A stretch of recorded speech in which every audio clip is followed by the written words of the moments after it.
Did you know that after 70, there are 7 things you might unknowingly be holding on to that are keeping you from living your best life?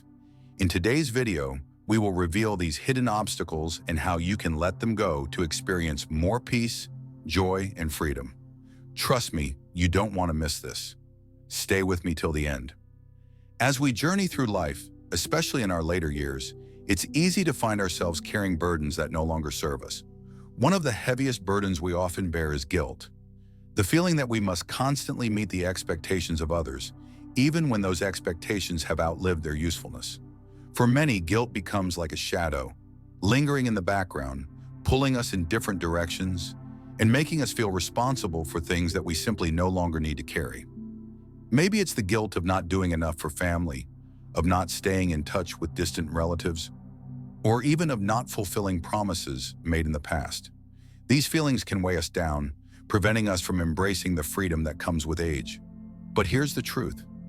Guilt is not a useful guide for how we live in the present. It's easy to become trapped in the mindset of always trying to meet someone else's needs or expectations. Over the years, those needs may change, or the people who once expected something from you may have moved on, physically or emotionally. Yet the guilt lingers. Think about the last time you felt that twinge of guilt, maybe for not calling someone or for not attending a family event. Now ask yourself, is that guilt based on your true feelings and desires, or is it just a response to an old obligation that doesn't hold the same weight today? As we age, it's important to recognize the difference between genuine responsibility and outdated obligations. Guilt often stems from the latter, the things you feel pressured to do, even when they no longer align with your values or the life you're living now. It's okay to let go of these outdated feelings and commitments. Releasing guilt is one of the most liberating actions you can take. Imagine waking up each day with a clean slate, free of the constant weight of needing to prove yourself or meet others' expectations. When you let go of outdated obligations, you create room for peace and clarity. You stop measuring your worth by how much you've done for others, and instead you start measuring it by how much joy and fulfillment you bring to your own life. This doesn't mean abandoning the people you love or the responsibilities you truly care about. It's about releasing guilt that doesn't belong in your present life. It's about being honest with yourself. Are you holding on to this obligation because it truly matters to you, or because you've been carrying it out of habit or fear of disappointing someone? Consider the story of Evelyn, a woman in her early 80s who spent years feeling guilty about not visiting her children as often as she thought she should. They had busy lives, and she lived alone in another town. For years, she forced herself to drive long distances and attend family gatherings, even when she felt exhausted or uninterested in the activities. But one day, Evelyn realized something profound. She wasn't doing these things because she wanted to. It was because she felt guilty that she wasn't doing enough. When she finally accepted that she could no longer keep up with the demands she'd placed on herself, she sat down and had an honest conversation with her children. They reassured her that they didn't expect her to sacrifice her well-being for the sake of a visit. They wanted her to be happy and healthy. From that point on, Evelyn felt a weight lift off her shoulders. She started living for herself, making time for what brought her joy instead of chasing obligations out of guilt. To start letting go of outdated guilt and obligations, ask yourself these questions. Is this obligation still in line with who I am now? Am I doing this because I genuinely want to or out of guilt? What would it look like to release this obligation and make space for something that serves me better? And remember, letting go doesn't mean being selfish. It means being intentional. It means you're choosing to prioritize what truly matters. And that may mean taking a step back from things that once felt essential, but now only drain you. By releasing outdated guilt and obligations, you free up your energy for things that bring you joy and fulfillment in the present. You'll find that letting go creates more space, not just physically, but emotionally and mentally, for the life you truly want to live. As we age, the spaces we inhabit, the homes, the rooms, the drawers, often begin to fill up with more than just physical items. Over time, clutter accumulates, and before we realize it, our living spaces are filled with objects that no longer serve a purpose or bring us joy. While physical clutter might seem like a minor issue, it can have a profound impact on our emotional and mental well-being. At first, it may seem harmless. a few items here and there that you hold on to just in case or because they carry sentimental value. However, as the years go by, this clutter can quietly creep into your life and start to weigh you down. It can cloud your mind, drain your energy, and even prevent you from fully enjoying your present. We all know the feeling of a room piled high with things. It's overwhelming, right? It's hard to focus, relax, and feel peaceful when every corner of your space is filled with reminders of the past. The clutter doesn't just take up physical space, it takes up mental space too. Every item in your home, whether it's old clothes, knickknacks, or forgotten keepsakes, carries energy. If those items no longer align with your current life, they may be holding you back in subtle but significant ways. You might find yourself subconsciously avoiding certain rooms, feeling too overwhelmed to sort through things, or even feeling guilty for not properly organizing your space. When you hold on to things because of guilt, obligation, or habit, it's easy to forget that letting go isn't just about losing possessions. It's about gaining freedom. It's about reclaiming the space in your life, both physically and mentally, so you can create room for the things that truly matter today. Over time, the clutter in our homes can make us feel stuck. It can cause us to feel like we're living in the past, constantly reminded of things we no longer need or use. The result is that we become less present in our current lives. We may spend hours sorting through boxes of old photos, letters, or belongings that have outlived their usefulness, only to find ourselves feeling emotionally drained and disconnected. Think about how it feels when you walk into a clean, organized space compared to a cluttered one. The difference is night and day. A clean, clutter-free environment allows you to think, feel relaxed, and be more productive. In contrast, clutter creates a sense of chaos, leaving us mentally distracted and sometimes even anxious. Additionally, physical clutter can make us feel physically weighed down. It's difficult to navigate through rooms when they're filled with items you don't need. The constant need to move things around, find space, or clean things up becomes exhausting, both physically and emotionally. Clearing out physical clutter isn't just about tidying up or creating a prettier space. It's about making a conscious decision to release what no longer serves you. It's about choosing to create an environment that supports your current goals, needs, and well-being. One of the most freeing aspects of decluttering is that it allows you to curate your space. Instead of holding on to items because they've been with you for years or because you might need them someday, you start asking yourself what truly deserves a place in your life right now. The process of letting go allows you to create a living space that reflects who you are today, not who you were yesterday. When you clear out the clutter, something profound happens. Energy starts to flow again. You free up mental space to focus on what matters. You find that you're able to enjoy your home more because it feels like a place that supports you, not a place that overwhelms you. Physical representations of a past life no longer surround you, but by things that inspire and uplift you in the present. Consider the story of Sophie, a woman in her late 70s who, after decades of accumulating items in her home, was overwhelmed by the sheer number of things she owned. She had kept everything from old furniture to souvenirs from her travels to items passed down through the generations. Yet when she looked around, she realized that most of it wasn't serving her. It was either gathering dust or bringing up memories that were no longer relevant. One day, Sophie decided to start small, just one drawer, one shelf at a time. She found that as she let go of each item, she felt lighter, both physically and emotionally. By the time she had cleared out the majority of her belongings, Sophie was living in a space that felt entirely different, a space that felt like her again, not a museum of the past. Curating your space isn't about throwing everything away. It's about making thoughtful decisions about what to keep. Ask yourself, does this item bring me joy or support my current life? Is this object useful today, or is it just taking up space? Does this remind me of who I am now or who I was years ago? Once you start to let go of things that no longer fit, you'll begin to notice that your home becomes a place that truly reflects who you are today. It becomes a space that inspires you, supports your passions, and helps you feel connected to the life you're living now.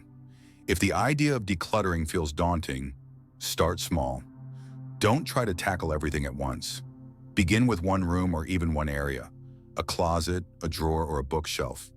You'll be amazed at how much lighter and more energized you'll feel with each small victory. As you let go of things that no longer serve you, you'll be making room for the things that truly matter: peace, joy, and a deeper connection to your current self. Clearing out physical clutter is a gift you give yourself. It's a way to honor the life you've lived while creating space for the life you're living now. And as you release the things that no longer serve you, you make room for new experiences, new memories, and new opportunities to grow. One of the most insidious beliefs that can creep into our minds as we age is the idea that friendship has an expiration date. That as we get older, it becomes increasingly difficult or even impossible to form new, deep friendships. This belief can stem from many sources: society's portrayal of friendship as something primarily for the young, our changing life circumstances, or simply the misconception that meaningful connections are something we outgrow. But the truth is, friendship doesn't expire. It evolves, it deepens, and yes, it can be found in unexpected places at unexpected times. The need for connection, for understanding, for companionship doesn't vanish with age. If anything, it becomes more important. We all desire to feel seen, heard, and valued, and that need doesn't fade away as we grow older. There's a quiet voice that many people over 70 hear, whether consciously or subconsciously: "I'm too old to make new friends." You might think that the friends you had when you were younger are the only friends you're ever going to have. After all, people move, life changes, and the networks you once had start to shrink. But here's the truth: friendship is not restricted to a particular age or stage of life. At any age, you can meet someone who brings joy to your life, who shares your interests, and who will be there to offer support, encouragement, and companionship. Yes, it might look different from the friendships you had in your youth, but that doesn't make it any less meaningful. Friendship in later years can be just as rich, just as fulfilling, and just as important as it was in your younger days. The challenge in making new friends after a certain age doesn't necessarily stem from a lack of desire for connection. It's often a result of life circumstances. As we get older, our social circles can shrink. We retire, our children move away, and our friends or loved ones may pass on or become less accessible.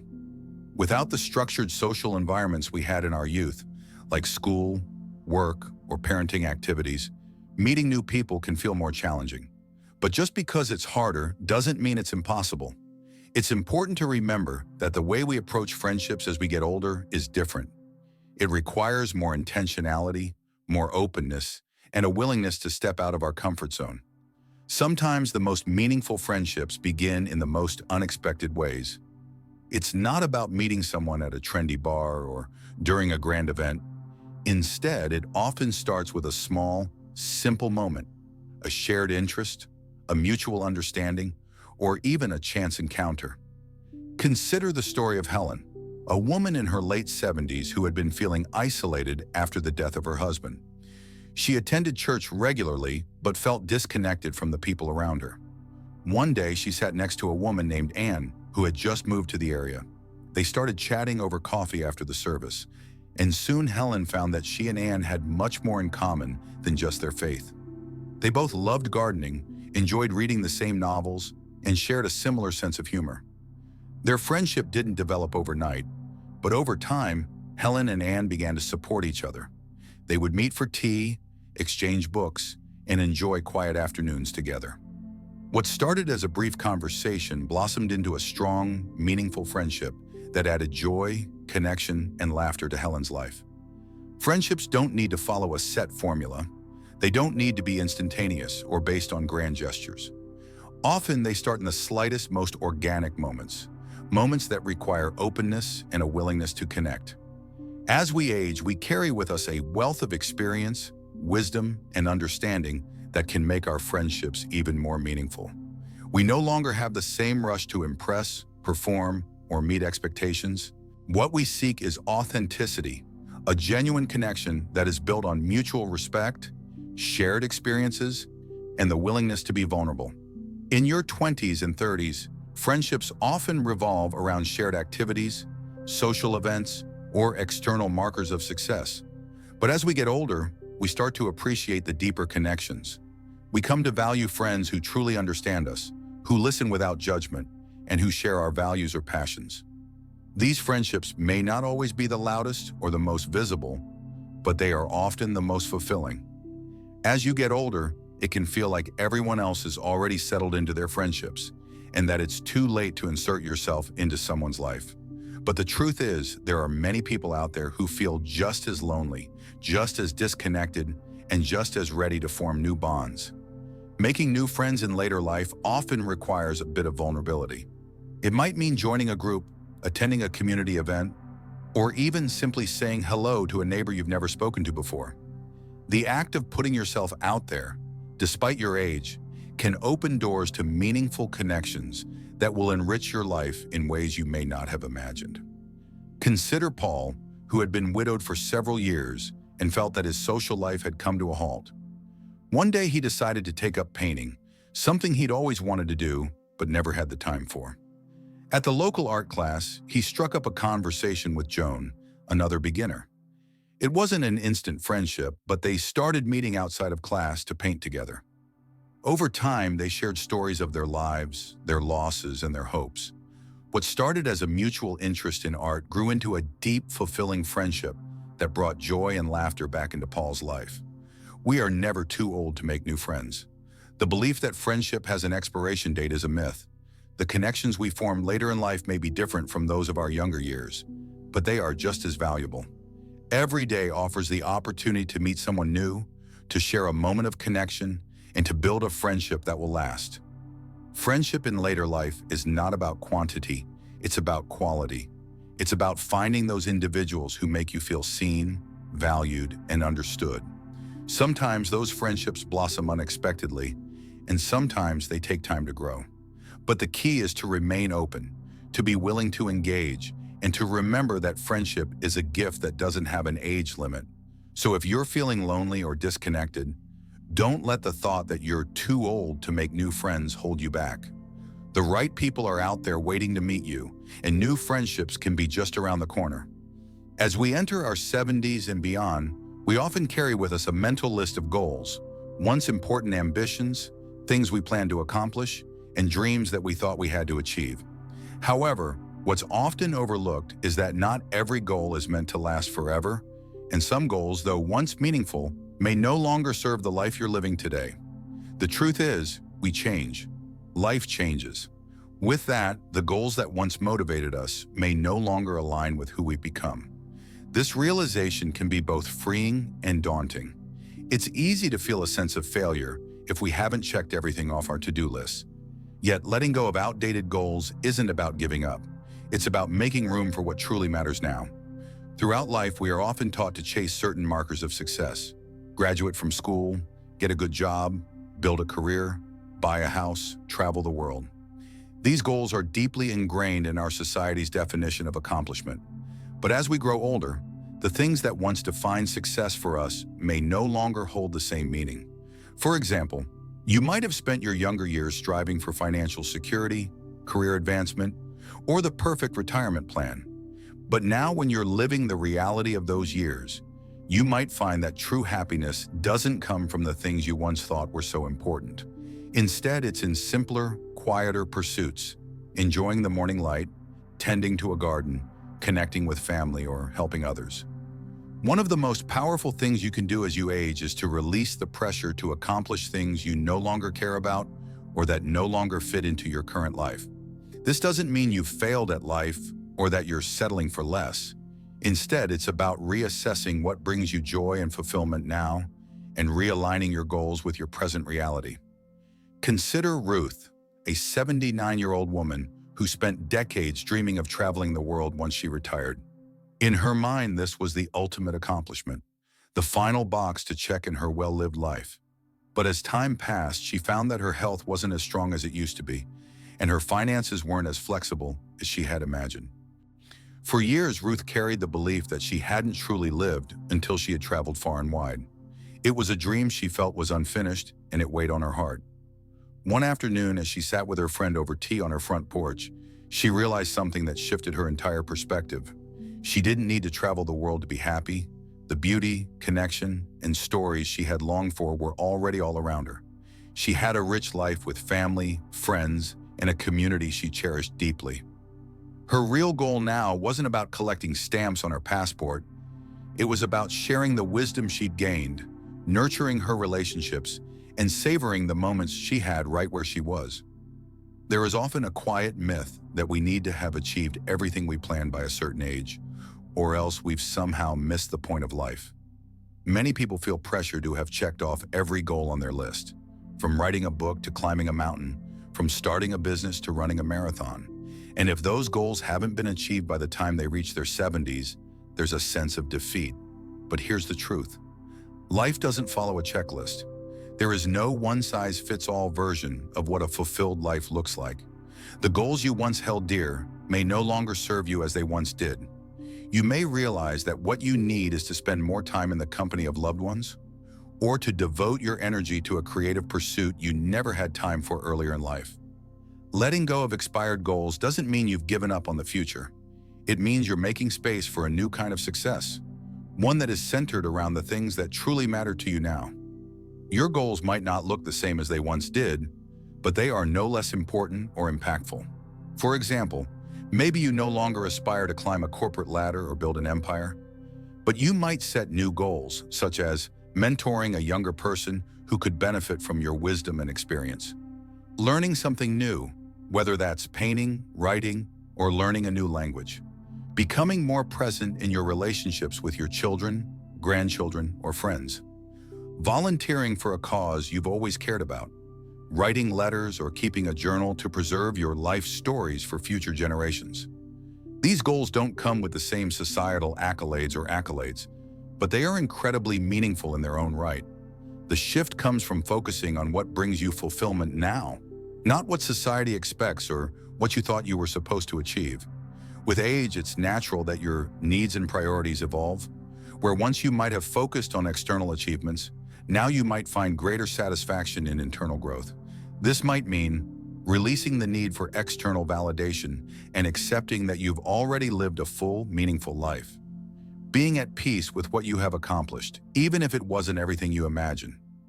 Shifting your energy toward nurturing your mental, emotional, and physical well-being.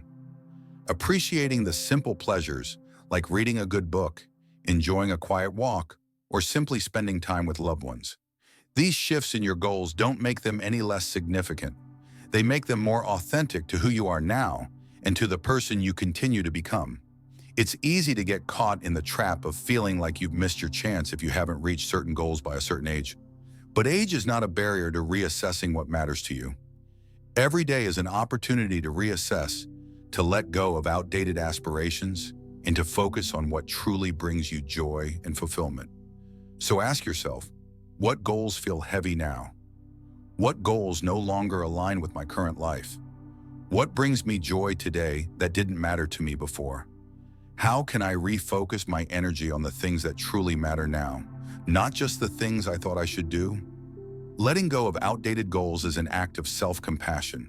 It's a way of acknowledging that you are not the same person you were decades ago, and that your life now holds new possibilities, new goals, and new dreams, ones that reflect who you are today. You are allowed to change your mind about what success looks like.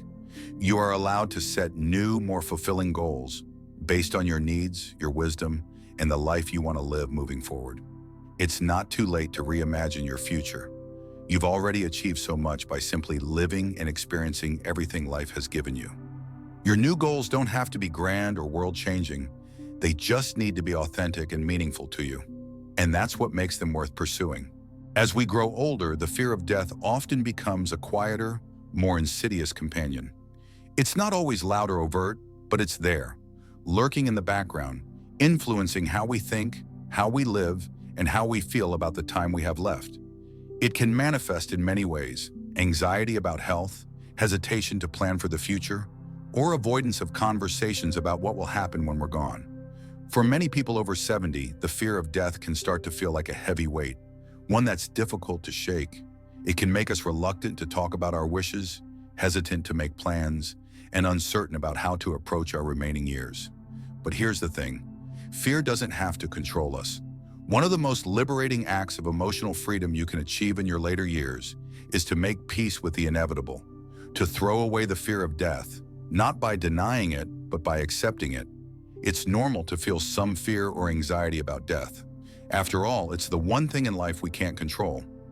We don't know when or how it will come, and that uncertainty can be unsettling. But the fear of death often comes from not knowing how to face it, how to talk about it, or how to make sense of it within the context of our lives. For many, the fear of death is about what will happen to us and to those we love once we're gone. There's a deep-rooted fear of the unknown, a fear that we won't have accomplished everything we set out to do, that we'll leave things unfinished or unresolved, or that we'll be forgotten. The thought of mortality can trigger a sense of urgency to do more, as if our time is running out, and we have to cram everything into the years we have left. But in reality, facing the truth about death can make life richer. When we accept our mortality, we can begin to truly appreciate the moments we have, prioritize what matters, and let go of the small worries that often take up too much space in our minds. One of the ways we try to deal with the fear of death is by avoiding it, pretending it doesn't exist, pushing it to the back of our minds and avoiding conversations about it. But here's the paradox. The more we deny the inevitability of death, the more power it has over us. Avoiding thinking about death doesn't make it go away. It can make it feel more frightening because it remains this big, looming, undefined thing in the distance. We might feel anxious about it without understanding why, and that anxiety can seep into other parts of our lives, affecting how we interact with others, how we make decisions, and how we experience joy. But once we begin to face the reality of death, it loses its grip on us. The process of making peace with death doesn't mean we stop caring about life or that we resign ourselves to a life of fear. It means we acknowledge that death is part of life, and that by accepting it, we open ourselves to live more fully and meaningfully. Consider James, an 83-year-old man who had long avoided the topic of death. The thought of making a will made him anxious, and every time someone mentioned the idea of planning for the end of life, he would deflect, joke, or change the subject. The fear of confronting death was so overwhelming that it made him uneasy about even discussing what he wanted for the future. Then after a health scare, his daughter gently encouraged him to sit down and make plans, to write a will, to think about what he wanted his legacy to be. The conversation wasn't easy, but something remarkable happened during it. James found that, instead of feeling closer to death, he felt a new sense of relief and freedom. The very act of planning for his departure, he said, made him feel more alive. He wasn't focused on what he couldn't control. Instead, he was choosing how to live his remaining years with clarity, intention, and peace of mind. Once James had confronted the idea of death, he felt an incredible lightness. It was as if a weight had been lifted off his shoulders. He could stop worrying about the unknown and start focusing on what he could still enjoy, experience, and contribute. He was no longer waiting for something to happen. He was living fully in the present. This is the gift of making peace with death. When we accept the certainty of it, we can truly embrace the preciousness of life. We stop living in constant fear of what we can't control, and we start focusing on what we can control, how we love, how we spend our time, and what kind of legacy we leave behind. By releasing the fear of death, we unlock a more profound way of living.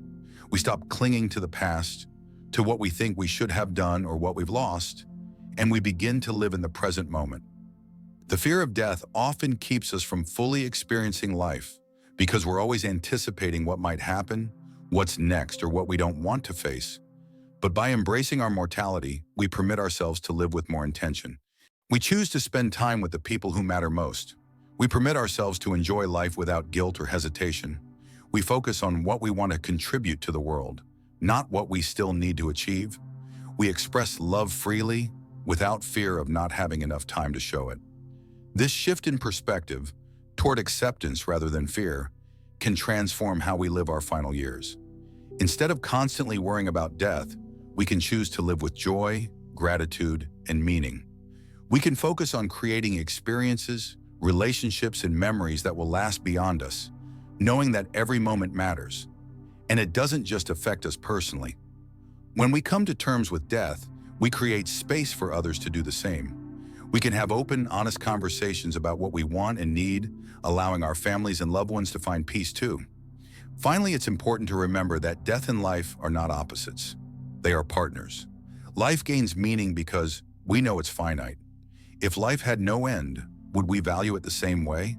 Would we appreciate the beauty in small moments, the warmth of a shared conversation, the comfort of a familiar face? In facing our own mortality, we come to understand that death is not the enemy. It is part of the natural cycle. It gives context to life, making each day, each conversation, and each experience all the more precious. When we stop running from the idea of death, we allow ourselves to live more fully, more freely, and with more intention than ever before. Letting go of the fear of death doesn't mean we stop feeling fear. It means we stop letting that fear control us.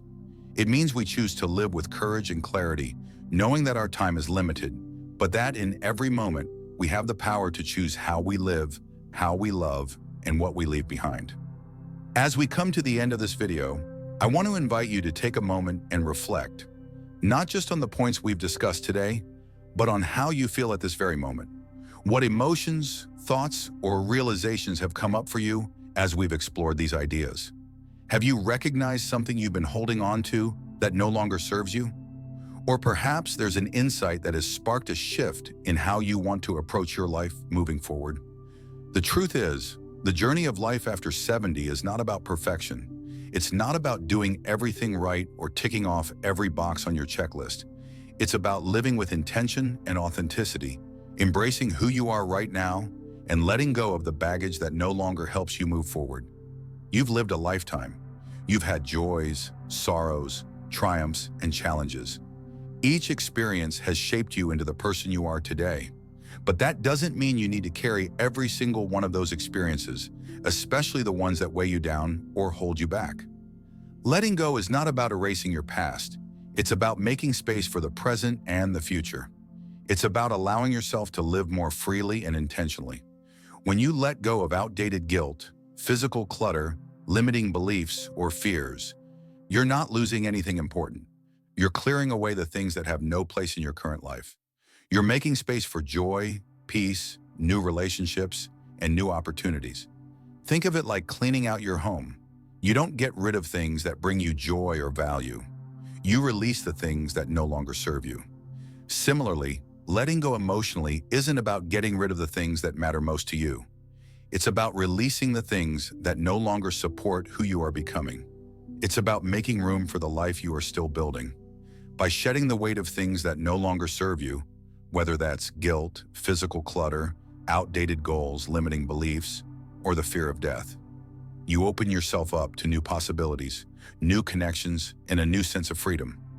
You create room for experiences, growth, and joy that may have felt impossible before. I want to remind you that you've earned the right to live lightly. Every phase of life comes with its challenges, but after 70, you deserve the space to breathe more deeply, to move more freely, and to let go of the things that keep you tethered to a version of yourself that no longer exists. Letting go isn't just a physical act, it's a mental and emotional one. It's about choosing to release what doesn't help you grow and embracing what does. It's about choosing peace over regret, joy over fear, and connection over isolation. It's never too late to start again. Perhaps you felt that you've missed your chance, that it's too late to start something new, or that your time has passed, but it's never too late to begin again. Life is not about what you've lost, but about what you still have left to experience. Every day is an opportunity to create something new, to find joy in the small things, and to make a difference in your own life or someone else's.